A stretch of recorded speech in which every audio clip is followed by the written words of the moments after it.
네, 시즌 집중 3부의 문을 열겠습니다. 4차 재난지원금 윤곽이 드디어 드러났습니다. 더 넓게, 더 두텁게 지급한다는 취지로 19조 5천억 규모의 추경을 편성한다. 이런 소식이 전해지고 있는데요. 자, 그 구체적인 내용 2분 연결해서 자세히 들어보겠습니다. 더불어민주당 정책위 의장을 맡고 있는 홍익표 의원 전화로 만나보겠습니다. 나와 계시죠? 네, 안녕하세요. 네, 안녕하세요. 일단 가장 궁금한 게 하나 있는데요. 지금 총액은 나왔는데 소상공인들에게 그러면 얼마씩 지급하는지 구체적인 내용은 아직 안 나오더라고요. 혹시 말씀해 주실 수 없는 겁니까? 현재 단계에서는? 아니요, 저 어제 발표가 됐는데요. 그 소상공인들에게요. 네. 그 버팀목 자금만 예를 들겠습니다. 하도 여러 프로그램이 있기 때문에 네. 가장 대표적인 게 지난번에 버팀목 자금이라고 그래서 업종 그 금지 제한 그다음에 그와 관계없는 일반 업종에 네. 대해서 각각 그 300만 원, 200만 원, 100만 원을 그렇게 저희가 줬죠. 지급했었지 않습니까? 네. 그래서 이것을 조금 더 상향을 해야 하고 구간을 좀 다양화했습니다. 그래서 금년 들어와서 계속 1월 한 달 동안 계속 그 업종 금지였던 그 업종에 대해서는 500만 원을 드리고요. 네. 그다음에 중간에 업종 그 금지에서 제한으로 전환된 업종들이 있습니다. 집회 제한. 예. 그래서 그 제한 업종들에게 대해서는 400만 원. 그리고 계속 제한 업종이 된 경우에는 300만 원. 그리고 일반 업종 같은 경우도 매출이 20% 이상 감소한 경우는 200만 원이고 그냥 일반 업종은 100만 원 이렇게 다 드리도록 돼 있습니다. 내역이 나왔군요. 그러니까 그 네네. 집합 금지가 이제 일관되게 이제 적용됐던 것 같은 경우는 저번에는 3차에서는 300만 원 줬는데 이번에는 네. 500만 원 준다. 이렇게 이제 간단히 정리하면 되는 거죠. 그렇습니다. 거기에 이제 추가로 이 소상공인과 자영업자를 대상으로 해서 전기료 그 지원이 있거든요. 네. 그것까지 감안하면은 추가적으로 최소한 60만 원에서 한 150만 원 정도까지 추가로 갈 수 있습니다. 여지가. 알겠습니다. 좀 몇 가지 좀 쟁점 사항이 있는 것 같은데 이거 좀 하나하나 좀 여쭤보도록 하겠습니다. 그러니까 사실은 이낙연 대표는 국회 교섭단체 대표 연설에서 보편 지원과 선별 지원을 다 그러니까 언급을 하지 않았습니까? 네. 그리고 나서 이제 그 홍남기 경제부총리는 몇 시간 만에 뭐 또 화수분 이야기를 하면서 이거 뭐 재정적으로 너무 부담된다고 이야기를 했는데 네. 그래서 결국은 선별로 가긴 갔는데요. 근데 좀 제가 좀 정리가 필요한 게 1차 보편지원금 지원할 때 그때 총액 규모가 12조인가 그렇게 됐었죠, 의원님. 그게 그 중앙정부가 12조 2천억이고요. 그러니까요. 그다음에 지방정부가 플러스 조금 더 20%를 부담을 했기 때문에 같아요. 네. 서울시면 30% 부담했고 그 경우 합쳐가지고 총 14조 1천억 원 정도 됐습니다. 아무튼 그걸 다 합치더라도 지금 보편 지원했던 것보다 오히려 금액이 5조 이상 더 늘어난 거잖아요. 네, 그렇습니다. 이걸 어떻게 이해를 하면 되는 거예요? 그만큼 지금 그 코로나 상황이 예. 작년 그 연말부터 지금 제 3차 대유행이 이루어지고 있지 않습니까? 예. 그러다 보니까 워낙 그 피해가 좀 장기화되고 있고 심각한 상황이다 이렇게 보시면 될 것 같습니다. 그래서 그에 따른 조금 더 좀 두텁한 지원, 그다음에 좀 더 피해가 넓어지고 있기 때문에 네. 그 사각지대를 최소화하려는 노력들이 이번에 반영됐다 생각됩니다. 왜냐하면 제가 이 질문을 드리는 거는 저희가 이제 자영업자 비대위가 구성이 되지 않았습니까? 그래서 이제 자영업자 비대위 쪽하고 여러 차례 인터뷰를 했을 때마다 요 질문을 좀 드렸는데 그러니까 자영업자 입장에 차라리 보편 지원이 낫다라는 일관된 대답을 주더라고요. 그래서 다시 한번 좀 질문을 드리는 거거든요. 이 정도의 추경이 편성이 될 거였다면 애당초 이낙연 대표가 국회 교섭단체 대표 연설에서 했던 내용을 그대로 그러니까 관철시킬 수도 있지 않았을까 싶은 의문이 들어서 한번 질문을 다시 드리는 겁니다. 그때도 근데 이낙연 대표가 뭐라고 얘기하셨냐면 방역 상황을 고려해서 시기는 조절할 수 있다고 했습니다. 네네네. 협의를 하되 그리고 지난번 그 당청이 청와대에서 간담회가 있었을 때 대통령께서도 비슷한 말씀을 하셨죠. 네. 그 코로나 상황, 방역 상황만 좋다면 국민들에게 위로금이나 그걸 드릴 수 있다라는 말씀을 하셨습니다. 네네. 그래서 지금 상황에서는 사실은 이 가급적 지금 방역의 기본 원칙은 만나지 말고 모이지 말고 밖에 나가지 말라는 거거든요. 그렇죠. 예, 그런 상황인데 재난지원금을 해서 전 국민 지원해서 소비를 하라고 얘기하는 것은 방역 상황의 지침과 좀 그 균형을 그러니까 반대 메시지가 나가는 거기 때문에 예. 지금 상황에서는 전 국민 재난 소비 진작, 소비 활성화를 위한 전국민 재난지원금은 조금 적절치 않다 이런 판단이 있어서요. 아직은 아니다. 방역 상황만 좀 좋아지면 고려하겠다라는 게 대통령 말씀이셨습니다. 그 당도 같은 기본 입장이고요. 그러면 이제 그 여지도 아직은 남아있다고 그러니까 봐도 되는 겁니까 그러면? 네, 그렇습니다. 네. 예, 알겠습니다. 자, 이제 그러면 이제 지급 구체적인 그 방법과 관련해 몇 가지 논란이 있던데요. 첫 번째로 일단 노점상이 포함이 된 걸 두고 이런저런 이야기가 나오고 있던데 들으셨죠, 의원님? 한번 얘기해 보십시오. 저는 어떤 게 문제가 되는지. 그러니까 지금 뭐 나오는 이야기만 그대로 이제 그러니까 인용을 해서 질문을 드리면 이게 지금 노점상을 선별하기 쉽냐? 거기다가 또 세금도 안 내는 노점상 많은데 꼭 지원해야 되냐? 이런 목소리가 나오는 것 같은데 어떤 말씀 주시겠어요? 첫 번째는 노점상 중에서는 잡히는 부분과 안 잡히는 부분이 있습니다. 그래서 잡히는 부분에 대해서는 대략 한 전국적으로 한 4만 명 정도 지자체가 관리하는 부분인데요. 등록된 노점상들이죠. 예, 그러니까. 그렇습니다. 그 경우에 이제 지원이 가고요. 예. 그다음에 한계 지원 한계 층에 대한 지원이 있습니다. 예. 그래서 그분들에 대한 지원은 지금 그러니까 예를 들면 신청을 하면 저희가 지원을 하는 거기 때문에 지난번보다는 굉장히 문턱을 낮췄습니다. 그래서 소득이 줄었다라는 어떠한 형태도 입증만 된다면 저희가 지원을 해드리는 방향으로 가고 있기 때문에 이번에는 상당히 그 사각지대를 그래도 좀 줄이는 데 도움이 되지 않을까 생각되고요. 그다음에 두 번째 논쟁인 그 세금 논쟁은 저는 매우 악의적인 프로그램을 생각을 합니다.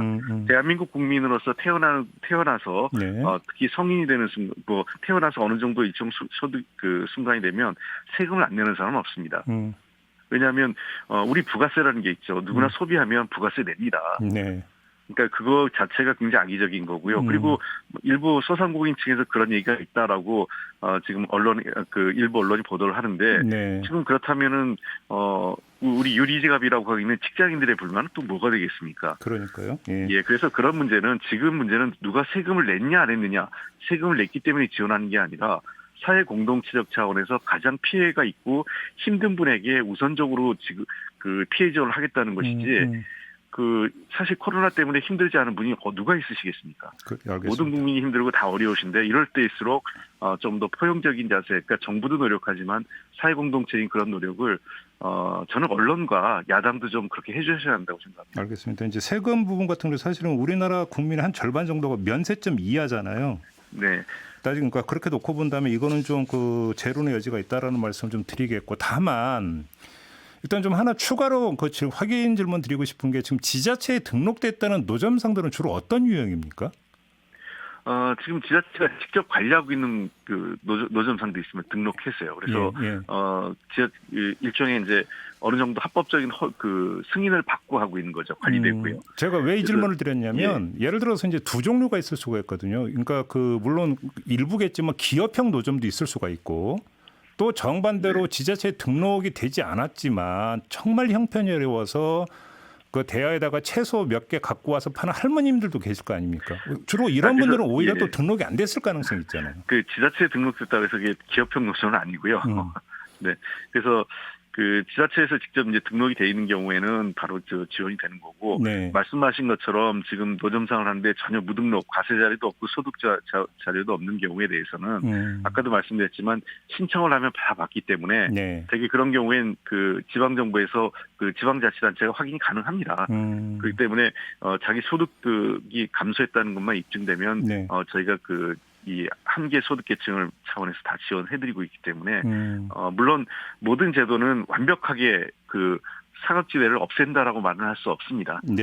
다만 이번에 좀 노력한 건 그래서 저희가 최소화하려고 노력했다라는 것쯤에서는 좀 이해를 해주셨으면 좋겠습니다. 알겠습니다. 하나만 더 여쭤볼게요. 또 이제 언론 중심으로 제기되고 있는 문제를 그러니까 지금 대신 질문 드리는 건데요.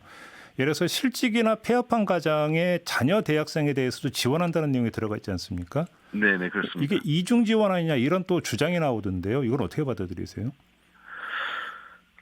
저희가 좀 두텁게 지원하겠다고 하는데 그거는 첫 번째는 부모에 대한 지원이지 않겠습니까?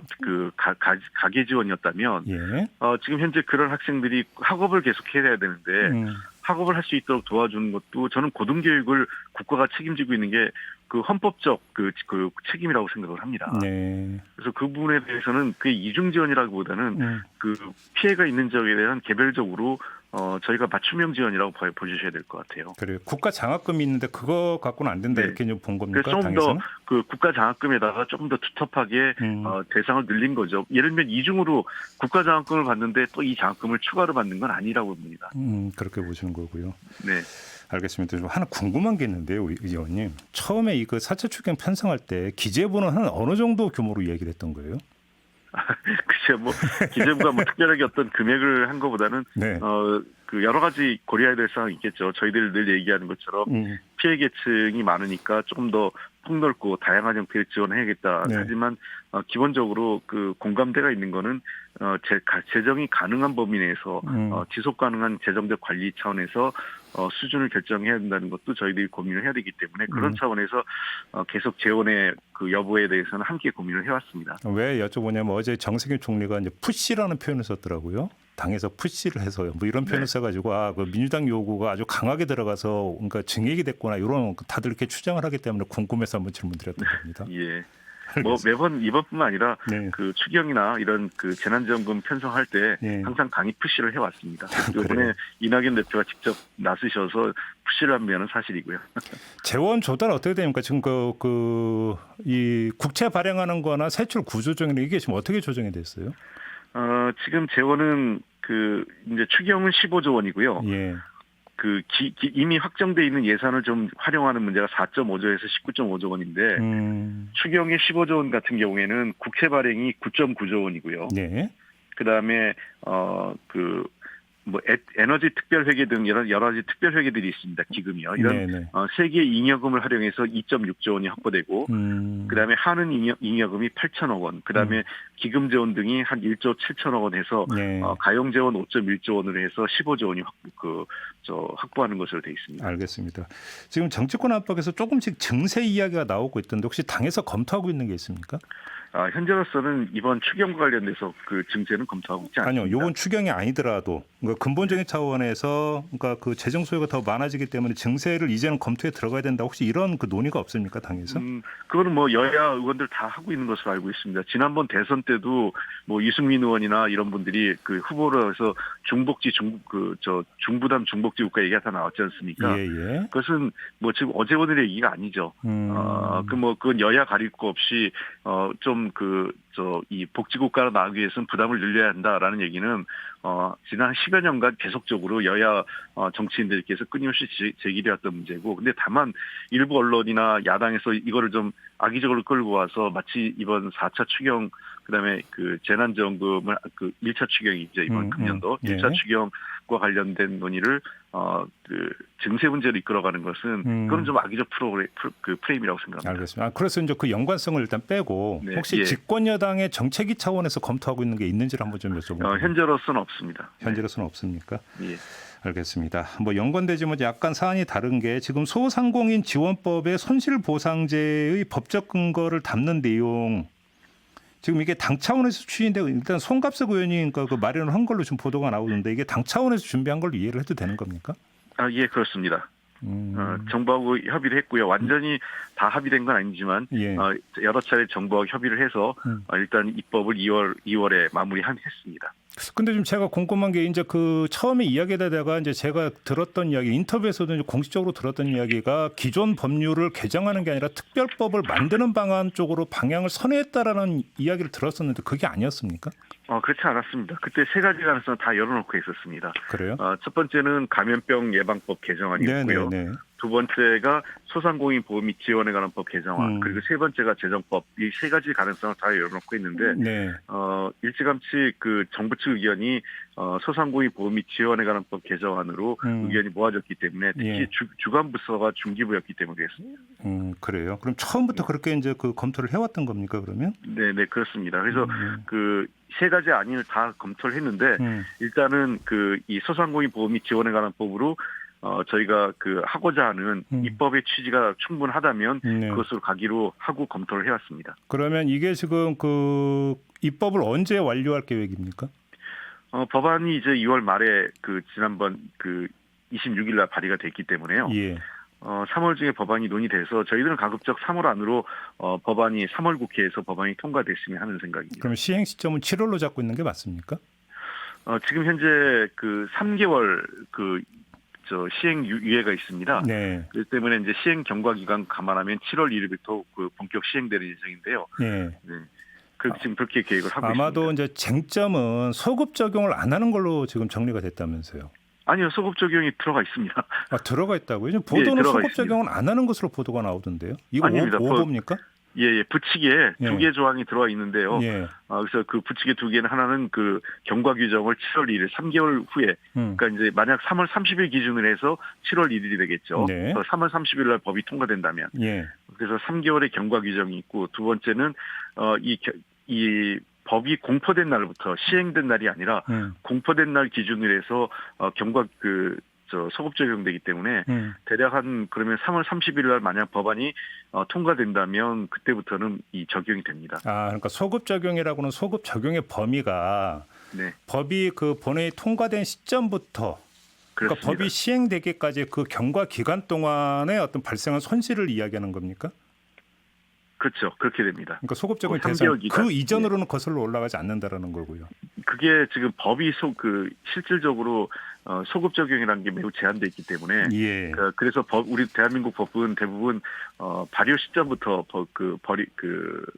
이 법이 효력을 발생하는 게 일반적이기 때문에 그래서 가급적 입법 기간을 최소화하려고 저희들이 노력하고 있는 겁니다. 아무튼 그럼 그 이전에 발생한 손실에 대해서는 지금 요번에 만약에 지원되는 4차까지 지원이 된다면 이 4차 지원금으로 결국은 다 이제 가름하는 것으로 한다. 그렇습니다.